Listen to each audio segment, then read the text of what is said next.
أعوذ بالله من الشيطان الرجيم.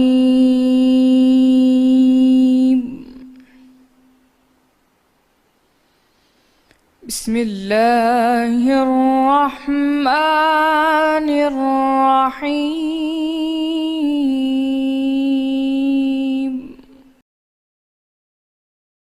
اور جو کافر تھے انہوں نے اپنے پیغمبروں سے کہا کہ یا تو ہم تم کو اپنے ملک سے باہر نکال دیں گے یا ہمارے مذہب میں داخل ہو جاؤ۔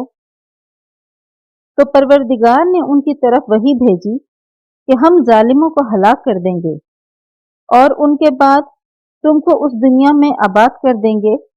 بشارت یہ اس شخص کے لیے ہے جو قیامت کے روز ہمارے سامنے کھڑے ہونے سے ڈرے اور ہمارے عذاب سے خوف کرے۔ اور پیغمبروں نے اللہ سے اپنی فتح چاہی تو ہر سرکش ضدی نامراد رہ گیا۔ اس کے پیچھے دوزخ ہے اور اسے پیپ کا پانی پلایا جائے گا، وہ اس کو گھونٹ گھونٹ پیے گا اور گلے سے نہیں اتار سکے گا، اور ہر طرف سے اسے موت آ رہی ہوگی مگر وہ مرنے میں نہیں آئے گا، اور اس کے پیچھے سخت عذاب ہوگا۔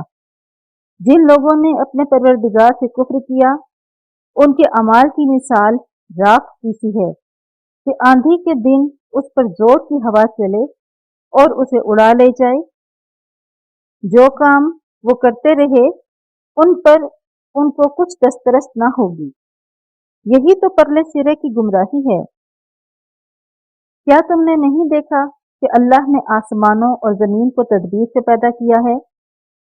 اگر وہ چاہے تو تم کو نابود کر دے اور تمہاری جگہ نئی مخلوق پیدا کر دے، اور یہ اللہ کو کچھ بھی مشکل نہیں۔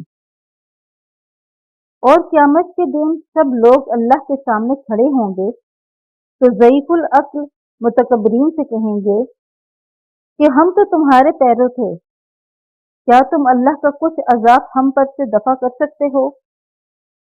وہ کہیں گے کہ اگر اللہ ہم کو ہدایت کرتا تو ہم تم کو ہدایت کرتے، اب ہم گھبرائیں یا صبر کریں ہمارے حق میں برابر ہے، کوئی جگہ رہائی کی ہمارے لیے نہیں ہے۔